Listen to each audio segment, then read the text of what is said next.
Your undergrad degree has one purpose: to prepare you for the real world. But the real world of business is changing fast. It's digital, data-driven, and entrepreneurial. If you don't understand how digital technologies work, you don't just miss trends, you miss opportunities. That's why we put together the BBA in Digital Business and Entrepreneurship, BBA DBE as we call it here in IIM Bangalore. The program builds strong business fundamentals, digital thinking, and an entrepreneurial mindset. This is done through structured learning and real-world applications. Students work on real projects, from digital venture creation to building websites and solving real business problems. Through initiatives and courses like the 250 rupee venture, digital marketing, new product development, growth hacking, and big data analytics, learning also happens through peer-level collaboration where students work together in learning pods and discussion forums. The program is designed for accessibility. Students from across India, including Tier 2 and Tier 3 cities,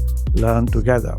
Many students even balance this program with work, family businesses, or other degrees through a flexible learning structure. Despite being online, the community stays connected through city meetups, campus immersions, and student-led initiatives. Students even lead academics, media, and partnership cells, creating opportunities for leadership and collaboration. The curriculum focuses on digital business models, analytics, marketing, and technology-driven strategy, preparing students for careers, ventures, and opportunities in the digital economy. If you want to understand how the modern businesses are built, consider applying to our BBA DBE. It's built for the future of businesses.